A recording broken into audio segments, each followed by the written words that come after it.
Welcome to all of you. स्वागत करते हैं आप सभी लोगों का डीवीएमएस की इस लेक्चर सीरीज में। और आपको पता ही है कि बात किस पे हो रही है। बात एकदम घमासान जबरदस्त हो रही है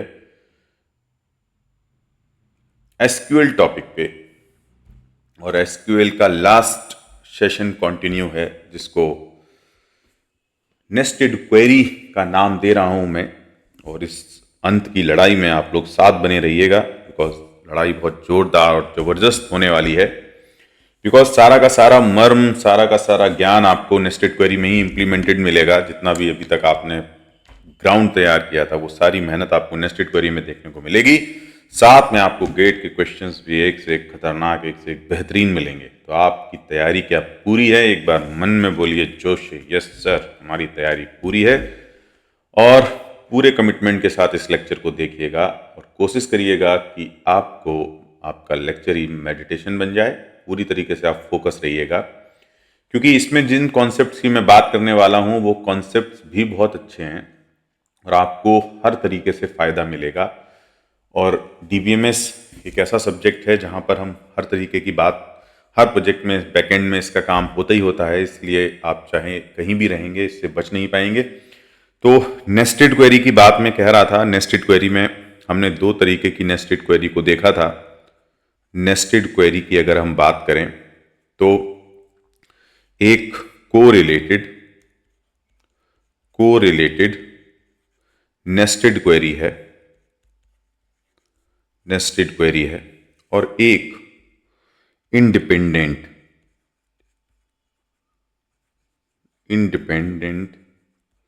नेस्टेड क्वेरी है। तो दो तरीके की थी। इंडिपेंडेंट के बारे में मैंने हल्का हल्का आइडिया आपको दे दिया था, बट कोरिलेटेड के बारे में अभी बिल्कुल आइडिया नहीं दिया था। तो शुरुआत करता हूं मैं इंडिपेंडेंट नेस्टेड क्वेरी से, क्योंकि भाई इतना तो हम पढ़ ही चुके हैं इंडिपेंडेंट वगैरह।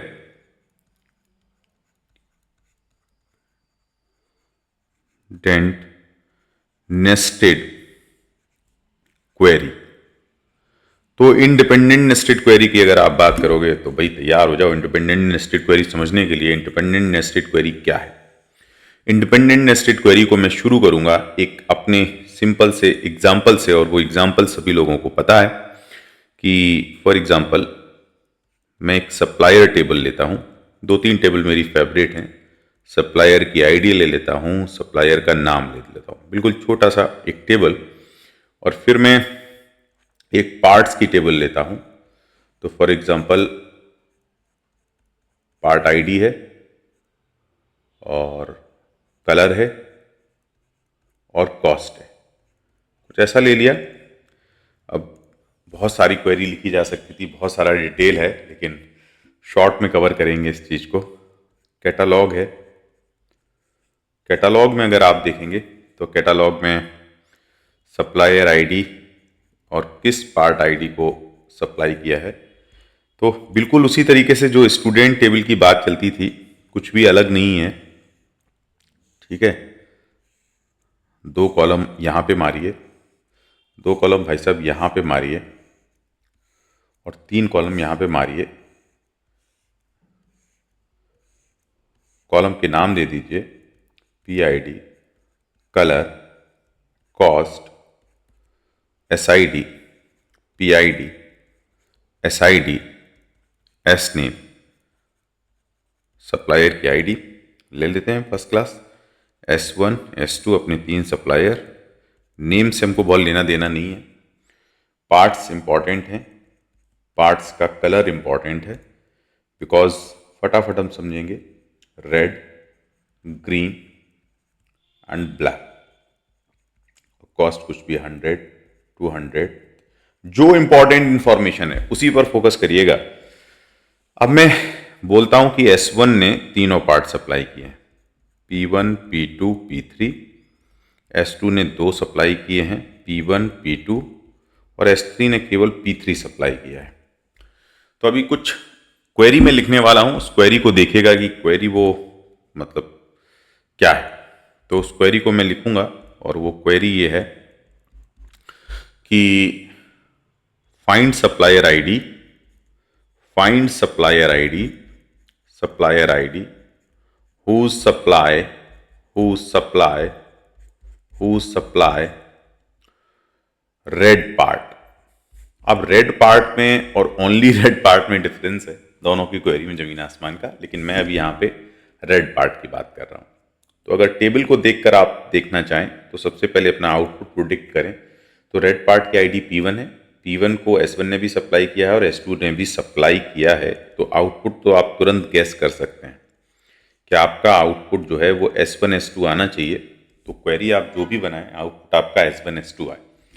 लेकिन यहां से मैं पिच करूंगा कि किस तरीके से आप ऑप्टिमाइज क्वेरी भी बनाएंगे, बिकॉज गेट में कई बार ऑप्टिमाइज क्वेरी पर भी बात करी गई है कि कौन सी क्वेरी ऑप्टिमाइज है या नहीं।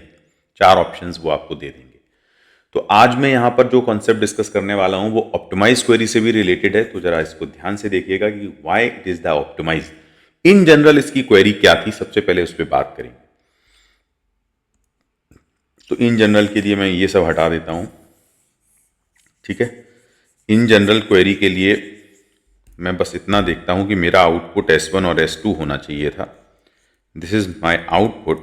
और सिंपली अगर मैं देखता हूं तो कि सिंपल पॉइंट क्या है, पॉइंट ये है कि नॉर्मल तरीका क्या था कि हम फ्रॉम क्लॉज में जाते, क्योंकि मुझे पता है कि मेरी इंफॉर्मेशन दो, मेरे जो कॉलम है, एक कॉलम की सप्लायर की आईडी चाहिए तो वो कैटालॉग से ही मिलेगी, और किस सप्लायर ने क्या सप्लाई किया है उसके लिए मुझे कैटालॉग और पार्ट का क्रॉस करना पड़ेगा, तब पता लगेगा।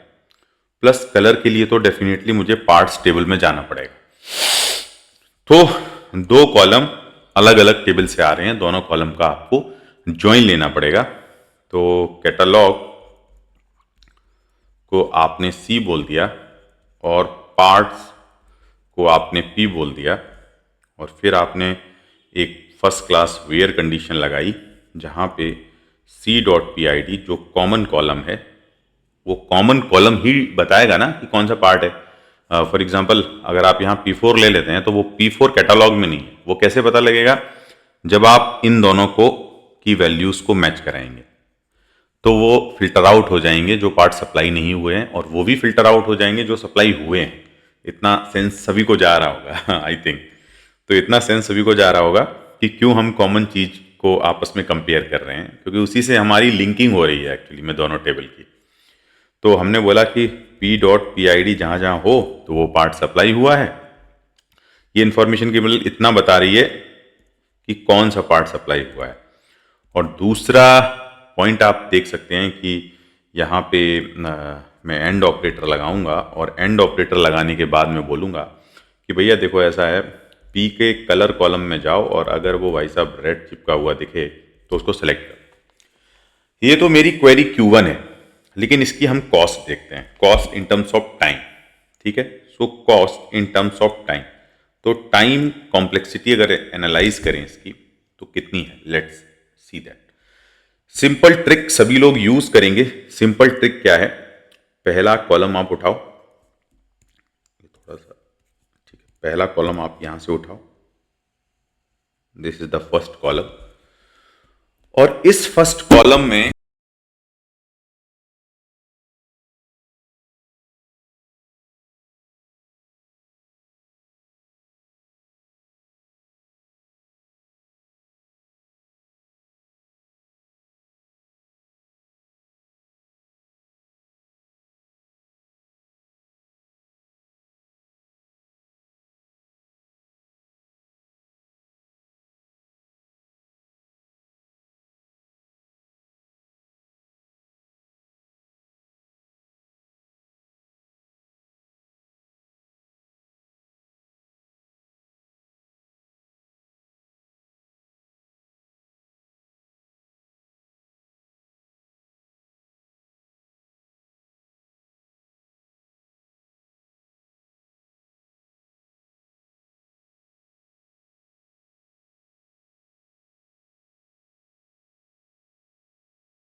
सर रुकेंगे because PPT is not working, तो अभी पता लग जाएगा। ठीक है, पीपीटी वर्क नहीं कर रही है तो थोड़ा सा चेंज करेंगे अभी। और ये दोबारा से ओपन किया मैंने।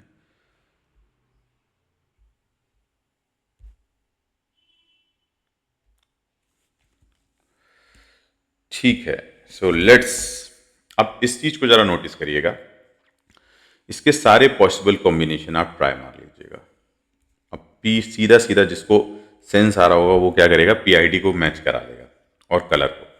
तो देखो यहाँ से P1 P1 एंड रेड ये तो मैच कर गया है, बट यहाँ पर P1 अच्छा ये P2 होना चाहिए था, तो ये P2 भाई साहब हैं और ये P3 भाई साहब हैं। ठीक है, अब ठीक है, तो यहाँ से P1 और यहाँ से P2 मैच नहीं करेगा, P3 भी मैच नहीं करेगा और P4 तो था ही नहीं।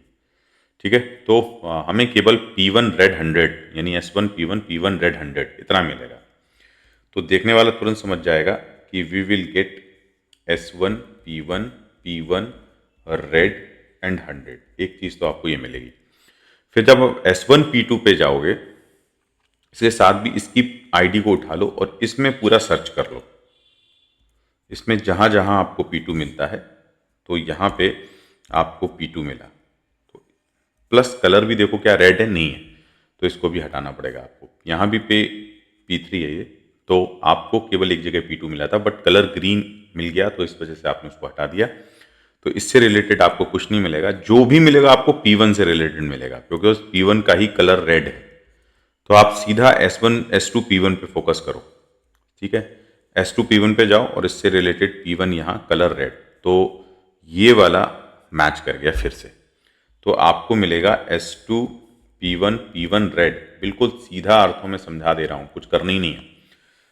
चूंकि पार्ट्स P1 का ही कलर रेड है, तो आप कुछ मत करो, जहां जहां P1 है उस टपल को ले लो। ठीक है, तो उस टपल को आप उठाओ। ठीक है, उस टपल को आप उठाओ, तो सबसे पहले इस टपल को ले लो और इस टपल को ले लो, बाकी टपल आपके सब रिजेक्ट हो जाएंगे। फिर आप अगला काम करो, P1 को यहाँ पे सर्च मारो, कहाँ पे P1 है उसका कलर भी चेक कर लो, रेड है तो बस। तो आपको दो ही टपल मिलेंगे, ये और इसके साथ ये मर्ज करोगे तो इतनी इंफॉर्मेशन आपको केवल मिलेगी आफ्टर द ज्वाइन। बट इसमें कंपैरिजन आप देखो कितनी हुई, रिजल्ट तो इतना ही है बट कंपैरिजन आप फोकस करोगे तो कितना है देखना जरा। ये P1 भाई साहब, P1 match first condition and then colour match red, दो कंपैरिजन। तो आपको भाई साहब सबसे पहले वाले टपल के लिए जब इसकी चार पॉसिबिलिटी जाएंगी तो पहली रो इसकी राइट वाली टेबल की चारों रो से कनेक्ट की जाएगी। पहली रो के रिलेटेड आपको जो कंपैरिजन मिलेंगी वो मिलेंगी आपको दो प्लस। जब आप S1 P1 को P2 से कंपेयर करोगे तो P1 P2 क्लैश कर गया, तो आपको आगे जाने की ज़रूरत नहीं है, आपको एक कंपैरिजन प्लस फिर आप P1 को P3 से कंपेयर करोगे तो एक कंपैरिजन, चार कंपैरिजन की ज़रूरत पड़ी। और इन भाई साहब को तो आप भगा ही दो क्योंकि ये थे नहीं, ये ज़बरदस्ती मैंने बता दिए थे। तो दो कंपैरिजन जब पूरी तरीके से मैच मिल जा रहा है आपको, और ये रिजेक्टेड और ये रिजेक्टेड के लिए और ये सेलेक्टेड के लिए, तो हमेशा याद रखिए सिलेक्शन के लिए दो, बिकॉज एक यहाँ पे आपको टेस्ट पास करना है, एक यहाँ पे टेस्ट पास करना है, तो 1 + 1 2, इसलिए दो कंपैरिजन। और रिजेक्शन में तो यहीं पे फेल हो जाना है। ठीक है, इसलिए आपको यहाँ जाने की ज़रूरत ही नहीं है, यहाँ 0 मिलेगा, यहाँ 1 मिलेगा। तो रिजेक्शन के लिए आपको 1 और सिलेक्शन के लिए आपको 2 कंपेरिजन चाहिए। अब मजे की बात यह है कि P2 को तो ऑलरेडी आप P2 को जब देखने जाओगे तो P2 के लिए आप P1 से कंपेयर करोगे, रिजेक्ट हो गया, तो ये तो आपको इसके लिए मिली थी पहली वाली रो R1 के लिए। तो R1 के लिए आपको सिंपली चार कंपैरिजन मिली। ठीक है, R1 के लिए आपको चार कंपैरिजन।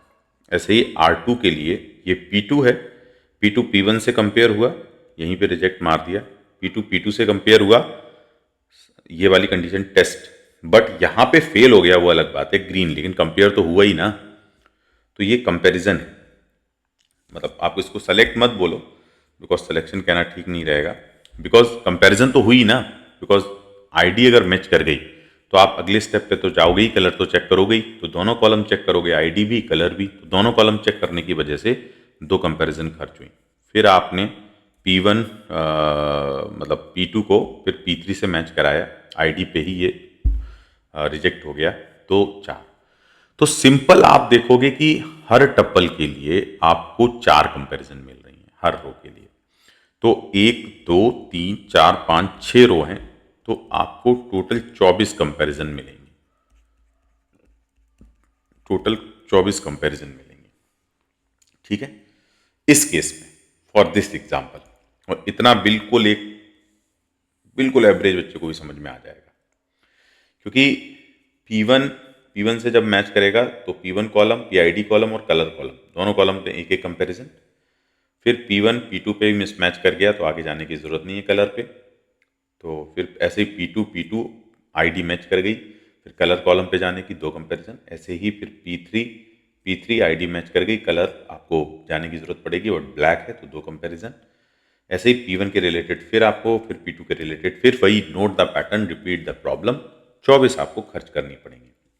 प्लस स्पेस भी ज़्यादा लग रहा है, क्योंकि क्रॉस प्रोडक्ट में आपको 6 यहाँ से और 3 यहाँ से, टोटल आपको 18 टपल्स मिले। तो इन टर्म्स ऑफ स्पेस देखो तो भी सिंपल है। अब मैं इसको थोड़ा सा बढ़ाना चाहूँगा, है ना, कैसे कि मान लेता हूँ मैं इसमें 10 पार्ट्स होते, ठीक है, 3 की जगह, और इसमें हो जाती हमारी 20 एंट्रीज, तो टोटल टपल्स एक तो हमको 200 मिलते, और कितने, यहाँ पे 6 × 4 हो रहा था 24, तो यहाँ 20 × 4, तो आपको टोटल 100 कंपैरिजन मिलती। It's big deal. जैसे जैसे नंबर बढ़ेगा, नंबर ऑफ कंपैरिजन और स्पेस, टाइम और स्पेस दोनों ही बहुत बढ़ता चला जा रहा है। ठीक है, तो अगर इसमें आप n मान लो और इसमें n मान लो, तो लगभग आपको n² टपल्स चाहिए होंगे, और 4 × n, मतलब एक जनरल केस बता रहा हूँ, लगभग n कंपेरिजन्स चाहिए होंगी आपको। तो ये कोई छोटा मोटा केस नहीं है, ये एक बड़ी कैलकुलेशन है, बहुत बिग कैलकुलेशन है। अगर टेबल आपकी बड़ी हुई तो मैं बिल्कुल नहीं कहूँगा कि आप ऐसे केसेस में ज्वाइन में जाएं, बिकॉज ज्वाइन आपका भट्टा बिठाल देगा, टाइम और स्पेस इतना खर्च कर देगा कि आपकी बैंड बच जाएगी। तो आप उसके लिए क्या करें, सबसे फिजिबल ऑप्शन मैं आपको बताऊंगा। तो मैंने पहले तो आपको ये प्रूफ करके बताया कि ये तरीका सही नहीं है, डायरेक्ट ज्वाइन न डाल दें हर जगह, कोशिश करें कि क्या और शॉर्ट तरीका और क्या और बेस्ट तरीका इसका हो सकता है। तो मैं अब आपको लेके चलता हूं इसकी क्वेरी Q2 की तरफ, जो इसका बेस्ट तरीका है। ठीक है, तो क्वेरी Q2 के लिए जगह नहीं है, तो मैं क्वेरी Q2 को कहाँ पे लिखूं, चलो यहीं पे लिख देता हूँ, query Q2। So where I will write the query Q2, तो लेट्स, ओके, तो थोड़ा सा आप रुकेंगे, इसको मैं थोड़ा अलग तरीके से करूँगा, इसको कॉपी कर लेता हूँ, Ctrl+A, Ctrl+C, नई स्लाइड पे ले जाता हूँ, Ctrl+V, ओह भाई साहब यहाँ Ctrl+V, तो दैट, Ctrl+A, Ctrl+V, अच्छा, ओके, चलो भाई, वो पार्ट ही डिलीट हो गया पूरा, इतनी मेहनत से हमने बनाया, बार बार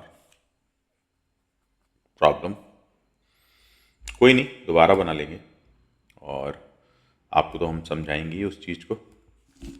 सिंपल मैं वैल्यूज़ लिख दे रहा हूँ यहाँ पे, तो उन वैल्यूज़ से आप समझ जाइएगा कि हमारे पास 3 सप्लायर थे, S1 S2 S3, और पार्ट्स हमारे थे P1 P2 P3, और एकदम फास्ट चलेंगे स्मार्ट तरीके से। और ये था हमारा रेड, ये था हमारा ग्रीन, और ये था हमारा ब्लैक। ठीक है, और S1 ने P1, S1 ने P2, S1 ने P3, S2 ने P1, S2 ने P2 और S3 ने P3, ये सप्लाई किया था। क्या बात है, परफेक्ट। अब मजे की बात क्या है, यहाँ पे क्या करेंगे आप, स्मार्ट क्वेरी बताता हूं आपको, बेस्ट क्वेरी, ऑप्टिमाइज क्वेरी 2। हम क्या करेंगे, फ्रॉम क्लॉज से शुरू करेंगे। फ्रॉम, सब कुछ फ्रॉम से शुरू होगा। फ्रॉम में हम क्या डाल देंगे, फ्रॉम में हम इनरोलमेंट टेबल को उठाएंगे केवल। This is our enrolment table, catalog table. ये बार बार वही स्टूडेंट याद आ जाते हैं मुझे। कैटलॉग टेबल उठाएंगे। कैटलॉग में जितनी रोज हैं उन रोज को अलग अलग तोड़ लेंगे। 6 रोज थी, 6 रोज को तोड़ लिया। अब मैं केवल उसी रो को सेलेक्ट करूंगा जिसमें पार्ट P1 पड़ा होगा। मेरा वही रो मेरे काम का है जिसके पार्ट आईडी में P1 पड़ा, पार्ट आईडी में P1 पड़ा, अदरवाइज वो मेरे काम का नहीं है। तो ये तो एक बिल्कुल कॉमन लॉजिक सबको समझ में आ रहा होगा ना। P2 P3 मेरे काम के नहीं, क्योंकि उनका कलर ही रेड नहीं है। तो क्या करेंगे, सेलेक्ट करके हम उनको। तो आप सिंपली कैटलॉग सी ले लो। अब आप वेयर पे आओ और वेयर में क्या करो कि सी की पीआईडी में जाओ, इन ऑपरेटर लगाओ। ठीक, इन ऑपरेटर क्या करेगा, पीआईडी कॉलम में सबसे पहले इन भाई साहब को पकड़ेगा P1 को। तो पहली रो सेलेक्ट होगी या रिजेक्ट होगी, ये वेयर क्लॉज का सिग्नल बताएगा। इन अगर ट्रू और फॉल्स रिटर्न करेगा तो वेयर ट्रू और फॉल्स हो जाएगा, तो पहली रो सेलेक्ट या रिजेक्ट हो जाएगी। और यहां पे एक नेस्टेड क्वेरी मारो इंडिपेंडेंट, क्या कि भैया सेलेक्ट कर लो पीआईडी। ठीक, कहां से, फ्रॉम, कहां, ये जो अपने पार्ट टेबल लगा रखी है, ठीक है, पार्ट टेबल की पीआईडी। तो पार्ट टेबल पे जाओ, पी मान लो इसको, और यहां पे एक वेयर कंडीशन लगाओ, P dot P I D, P dot colour. भैया उस पार्ट का कलर अगर रेड है तो उसकी आईडी तुरंत सेलेक्ट कर लो, आपको झंझट ही नहीं। आप सीधा, आपको पता है कि रेड कलर का जो इंफॉर्मेशन है वो आपको इस टेबल से मिलेगा। अभी मैंने कॉस्ट हटा दिया है कॉलम, तो आप सिंपली उन पार्ट्स को डील करो, तो आपको यहां पे मिलेगा केवल P1 भाई साहब आउटपुट में। और कितनी कंपैरिजन के बाद, क्यों, क्योंकि मैं पहले कलर रेड चेक करूंगा P1 का, एक कंपैरिजन, फिर P2 का भी चेक करूंगा, एक कंपैरिजन, फिर P3 का भी चेक करूंगा, एक कंपैरिजन। ये अलग बात है कि P1 हमारे काम का है, P2 P3 हमारे काम का नहीं है। तो 3 कंपैरिजन, 3 यूनिट मेहनत करने के बाद हम P1 को सक्सेसफुली निकालने में सफल हुए। तो हमने टोटल मेहनत कर ली है अभी 3 comparison, C for comparison. 3 comparison से हमने अंदर वाली क्वेरी का रिजल्ट फाइंड आउट कर लिया है। तो अंदर वाली क्वेरी ये थी, इसका रिजल्ट फाइंड आउट हो गया है P1। अब आप पहली वाली रो पे जाओ। पहली वाली रो में आपने P1 निकाल के यहां बिठा दिया। P1 इन, तो इसको आप यहां पे लिख दो तो ज़्यादा बढ़िया रहेगा। तो P1, P1 इन P1, यस बिल्कुल सही बात है। देन सेलेक्ट, इस रो को आप सेलेक्ट कर दो। ओके, अब ये रो को सिग्नल मिल गया वेयर का, वेयर में ट्रू आ गया, तो ये रो सेलेक्ट हो गई। तो एक कंपैरिजन और खर्च हुई आपकी। प्लस अगली रो देखोगे तो अगली रो से मिला आपको पीआईडी में P2। ये देखो पीआईडी में P2 बैठा है।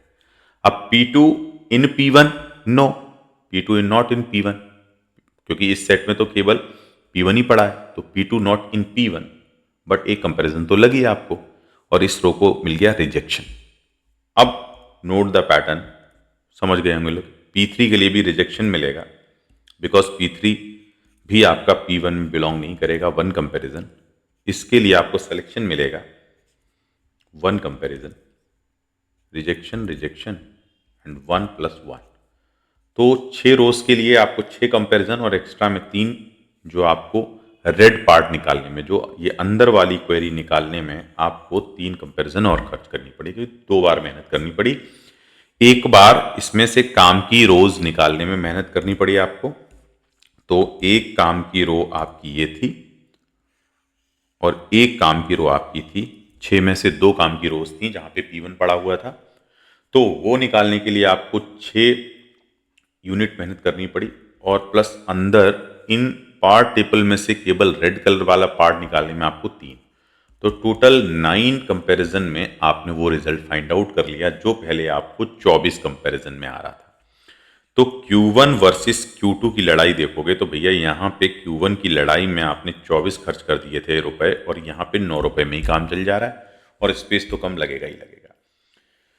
तो ओवरऑल आपने ये देख पाया होगा कि इन ऑपरेटर का यूज करके मैंने क्वेरी को ऑप्टिमाइज कर दिया है। तो ऐसे जरूरी नहीं है कि हर बार ऑप्टिमाइजेशन आपको मिले, ये आपको सोचना पड़ेगा, बुद्धि लगानी पड़ेगी, दिमाग लगानी पड़ेगी, प्रैक्टिस करनी पड़ेगी, तब लॉजिक बिल्ड होना स्टार्ट होते हैं। प्रैक्टिस से बड़ा हथियार धरती पे कोई नहीं है। आप चीज़ों को प्रैक्टिस करोगे, आपको चीज़ें बहुत सफिशिएंटली इमेजिन होना शुरू हो जाएंगी। अब इसी क्वेरी को मैं एक तीसरे तरीके से लिखता हूं, क्वेरी Q3। मजे की बात ये, क्वेरी Q3 लिखते हैं, और क्वेरी Q3 मैं एक दूसरे ऑपरेटर से लिखूंगा, मेरी मर्जी। मैं चाहता हूं कि नहीं यार ना, ऑपरेटर में बदलूंगा, इन ऑपरेटर नहीं। आपको एक चीज के कई सॉल्यूशंस पता होने चाहिए। कंपैरिजन कम लगेंगी ज्यादा लगेंगी, अभी मैं उस पर नहीं आ रहा हूं। मैं आपको बस ये बता रहा हूं कि डेफिनेटली आप इस पॉइंट को कर पाएंगे कि नहीं। तो मैं यहां पे एग्जिस्ट ऑपरेटर को यूज करूंगा। I will use the exist operator here. So I just use the exist operator in this place, and definitely so you can see here exist operator from and select clause. I just write down here the select clause and select what selection. So selection of the SIDs, because I want to know the supplier IDs who supplies red part. So that is the situation, complete situation. I want to know the IDs of the supplier who supplies the red part. So basically, I'm using the exist operator in place of the in operator. Then what will be the pattern? What will be the procedure? So just be careful and listen carefully, because this is very important concept. In exist operator, this is very confusing. But I'm changing the condition here. And what is the condition? Condition is this: C dot PID must be equal to P dot PID and P dot color equal to red। तो भाई हो गया काम, ठीक। लेकिन आपने यहां पे चीजों को फंसा दिया। क्या फंसा दिया? क्योंकि यहां पे जो क्वेरी Q1 है उसके अंदर आपने क्वेरी Q2 तो लिख दी है, बट क्वेरी Q2 में आपने जो ये CPID डाल दिया, मतलब क्वेरी Q2 भी डिपेंडेंसी जो है वो अब ऊपर से आ रही है, क्योंकि जो ये वाली PID है ये कैटालॉग टेबल की है, और ये वाली PID जो है वो पार्ट टेबल की है। तो अब ये कोरिलेटेड हो गई, अब इंडिपेंडेंट नहीं है। अंदर वाली क्वेरी भी इंडिपेंडेंट नहीं है, अंदर वाली क्वेरी को भी डिपेंडेंट होना पड़ रहा है ऊपर वाले कैटालॉग की पार्ट आईडी में जो कुछ रखा है उस पे। तो सिंपल शुरू करेंगे कि मैं कैटालॉग टेबल को उठा ले रहा हूं। कैटालॉग टेबल में हमारा SID था और पार्ट आईडी था, और ये मैं थोड़ा सा बड़ा बना देता हूं, बिकॉज अरे पूरा मेहनत बेकार हो गई। So I am writing again catalogue. देखो आप लोग कितना प्रॉब्लम है, CID एंड PID, और कितना दोबारा सब कुछ लिखना पड़ेगा। S1 ने P1 सप्लाई किया, S1 ने P2 सप्लाई किया, S1 ने P3 सप्लाई किया, S2 ने P1 सप्लाई किया, S2 ने P2 सप्लाई किया, और S3 ने P3 सप्लाई किया। कैटालॉग के बाद फिर क्या आया आपका? पार्ट्स। फटाफट लिख रहा हूं मैं, पार्ट कलर पे आ जाता हूं सीधा, कॉस्ट वॉस्ट हटा देते हैं, और ये हमारे पास दो कॉलम P1, P2, P3 और रेड। अब आपका भी टेस्ट होगा कितनी समझते हो आप फास्ट। ब्लैक, ठीक है। और सप्लायर अभी हटा देते हैं, दो टेबल में इंटरेस्टेड हैं। तो Q3 क्वेरी पे आते हैं। इन्होंने बोला था कि हम भैया फ्रॉम क्लॉज में क्या लगते हैं, कैटालॉग लिखते हैं, और कैटालॉग में हम C डाल देते हैं। वेयर में हमेशा सेट ऑपरेटर डाले जाते हैं, तो एग्जिस्ट हमने डाल दिया यहाँ पे, और एग्जिस्ट के अंदर हमने नेस्टेड क्वेरी चिपका दी कि हमको सेलेक्ट चाहिए क्या, ऐसे पार्ट्स आईडी सेलेक्ट चाहिए, और फ्रॉम हमने पार्ट टेबल को पी माना, और वेयर में हमने कहा सी कैटलॉग टेबल का जो पार्ट आईडी है वो पार्ट टेबल के पार्ट आईडी से मैच करना चाहिए, और आपकी दूसरी कंडीशन की पार्ट टेबल का जो कलर है वो आपका रेड होना चाहिए, ठीक है, और ये क्वेरी क्लोज। और फिर आपने कहा कि ऐसे में हम यहाँ पे ऐसे सप्लायर्स की आईडी जानना चाहते हैं, तो S1 S2 है, बिकॉज अपना आउटपुट तो फिक्स था पहले से ही कि S1 और S2 ये आउटपुट हमने फटाफट करके फर्स्ट क्लास तरीके से फिक्स करके रखा हुआ था। अब शुरू करते हैं कहानी, जरा ध्यान से सुनिए, ये कहानी मेरी जुबानी, इतनी खतरनाक कहानी मेरी जुबानी, आपको ये मतलब बुद्धि कर देगी खराब आपकी। इस चीज को जिसने भी ध्यान से नहीं समझा वो गयो, ठीक। अब क्या एग्जिस्ट ऑपरेटर कह रहा है, क्यों इंडिपेंडेंट है, ये डिपेंडेंट है बिकॉज इसमें इस वाले पार्ट में जो पीआईडी है वो कैटलॉग की है और ये पीआईडी पार्ट की है। कैसे कहानी चलेगी, सिंपल तरीका से, फॉर लूप कैसे चलता है। अगर दो फॉर लूप है nested, i equal to 1, i less than equal to suppose 6, i plus plus, और यहां पे आपने लिखा j equal to 1, j less than equal to 3, j plus plus, ऐसे करके। अब क्या होता है, i1 सेट कर दिया जाता है और j1, j2, j3, फिर i इक्वल टू 2 सेट कर दिया जाता है, i को एक बढ़ा दिया जाता है, फिर j अपनी यात्रा वहीं से शुरू करता है 2 और j इक्वल टू 3, ऐसा ही होता है। तो अब आपको सेम काम यहां पे क्या करना है, ये रही i और ये रहा j रहा 1 2 3, i रहा 1 2 3 4 5 6, सेम मैंने वही वैल्यू लिखी थी 6 एंड 3। तो आप पहले पॉइंटर को उठाओ और यहां पे सेट कर दो i इक्वल टू 1 पे, और j को भी यहां पे ले आओ, ठीक। अब आप सिंपली कैटलॉग को C नाम दे दो और पार्ट को P नाम दे दो। अब यहां पे आप इसके पार्ट आईडी में झांको, P1 पड़ा हुआ है, तो पहली रो फिक्स हो चुकी और उसका पार्ट आईडी P1 फिक्स हो चुका है, ठीक है। यानी C.PID जो है वो वेरिएबल की वैल्यू P1 है अभी करेंट में। तो फ्रॉम के बाद आप वेयर पे आए, वेयर के बाद आपने इस क्वेरी पे जैसे ही आए तो इसके फ्रॉम पे आए पार्ट P पे, वेयर C.PID में आपने P1 प्लेस किया with the help of this, और P.PID में आपने देखा this is PID and this is colour, और ये दिस इज P.PID। तो P.PID आपके पास निकली P1 फॉर दिस, तो भैया मैच कर गया, और कलर रेड मैच कर गया, दोनों चीज। तो एग्जिस्ट ऑपरेटर का जो सेलेक्ट PID था उसका आउटपुट आ गया P1, ठीक है। लेकिन अभी नहीं जल्दबाजी नहीं करेंगे बिकॉज यहां पे कहानी ऐसी नहीं है। तो ये वाली रो सेलेक्ट हो गई है बिकॉज इसके लिए ये दोनों कंडीशंस मैच कर गई। अगली j की वैल्यू को हम बढ़ाएंगे, नीचे लाएंगे, ठीक है। j की वैल्यू आप यहां पे लाई 2 पे, और फिर आपने देखा what is P.PID is P2, this is fixed but this is P2, condition fail, so this row will be rejected, and now for the same if you give pointed to 3, now PID will be P3 and this will be P3, again fail, so this row will be rejected. Now the overall the only one row will be selected, and what is the PID, only P1 PID will be selected. Exist operator के right side में एक ऐसा set आ रहा है जो non phi, बस इतना ही देखो आप, नॉन फाई, और कुछ देखने की जरूरत नहीं। अगर नॉन फाई है तो वेयर क्लॉज को मिल गया ट्रू, और वेयर क्लॉज कहता है कि मैं जिस रो पर खड़ा था मेरा आई का पॉइंटर, उस रो को मैंने कर लिया सेलेक्ट, ठीक। तो वो रो की बल्ले बल्ले हो गई, वो सेलेक्ट हो गया।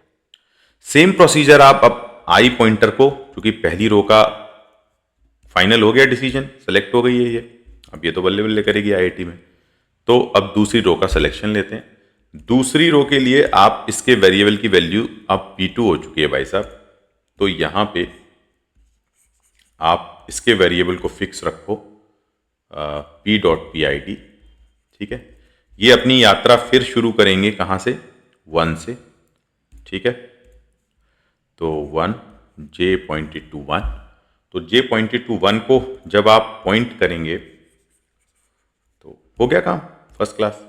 यहाँ पे आपको P2 मिल रहा है बट यहाँ पे P1 मिल रहा, मिसमैच, रिजेक्टेड।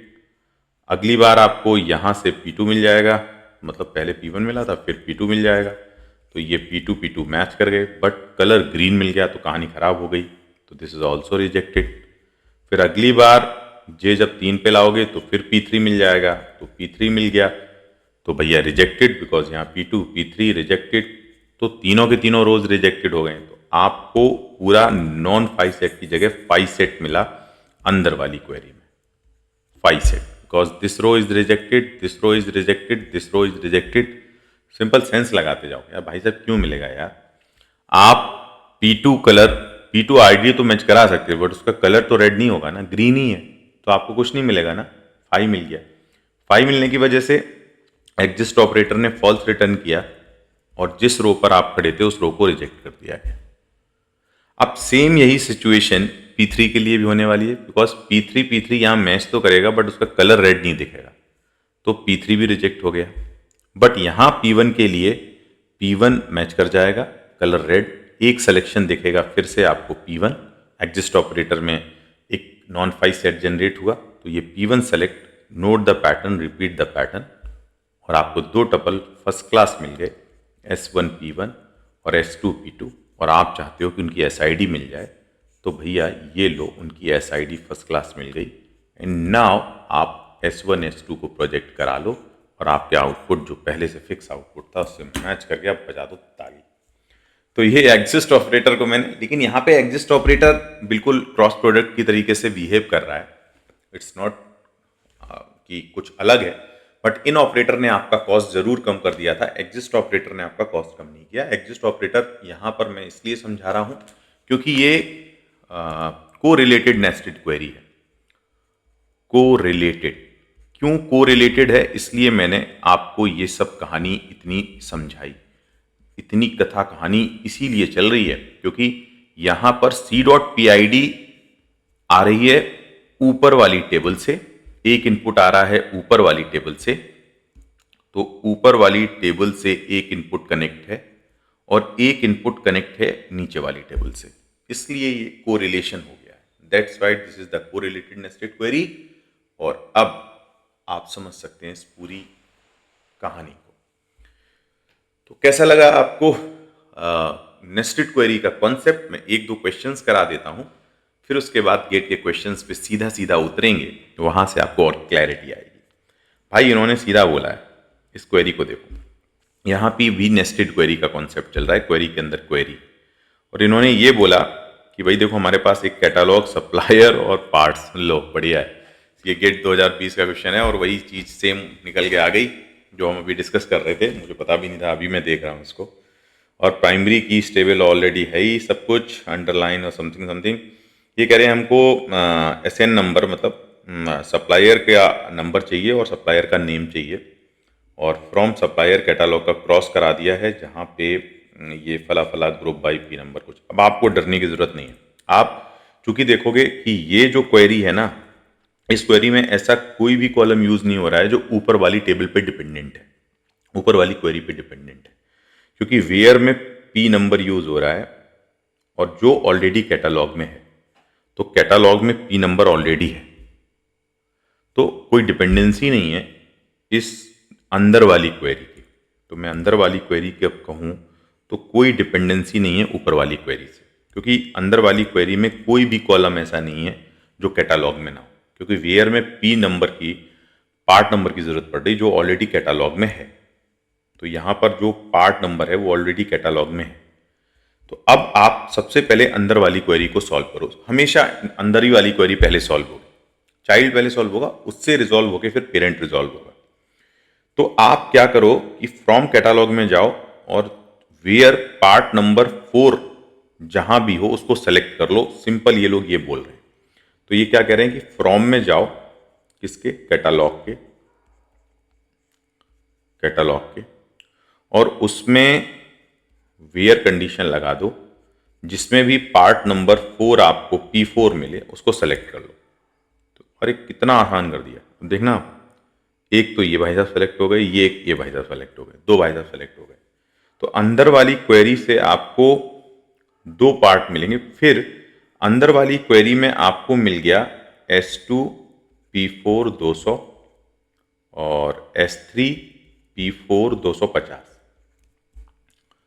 अब इन दो का काम खत्म। तीसरे पे आओ, group by part number. Part number में आप देख रहे हो डुप्लीकेसी है तो ग्रुपिंग की जा सकती है, सेम लोग हैं।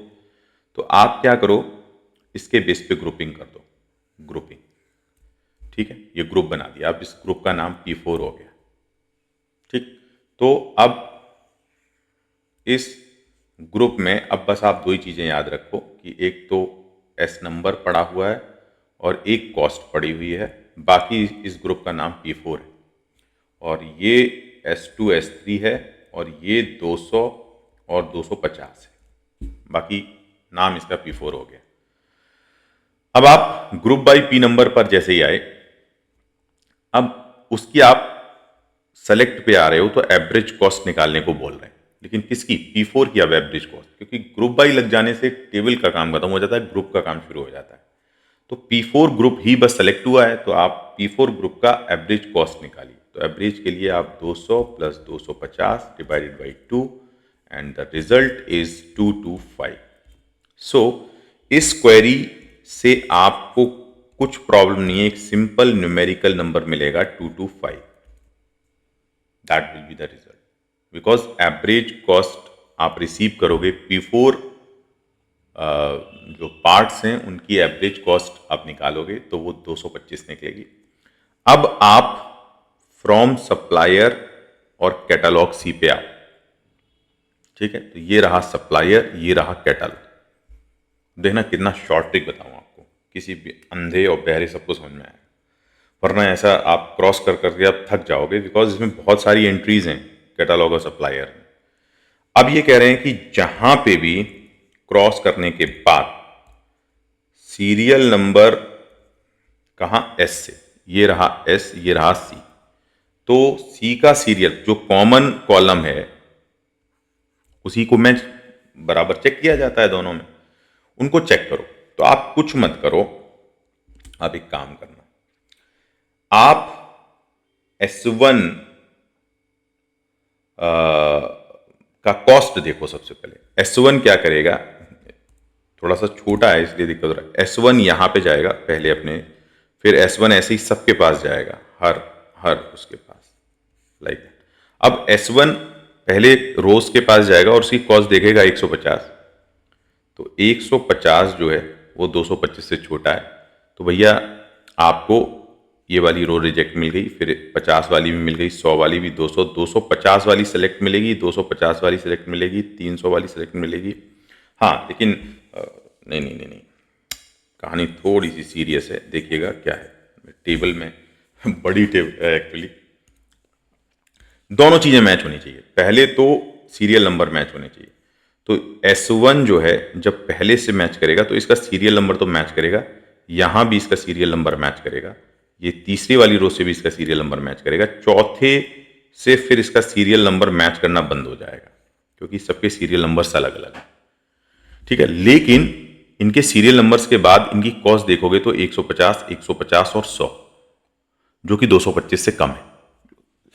सिंपल सोचो क्या करना है, 200, एक तो सीरियल नंबर मैच होने चाहिए, फिर कॉस्ट 225 से ज्यादा होनी चाहिए, तब आपको सेलेक्ट किया जाएगा, वरना नहीं सेलेक्ट किया जाएगा।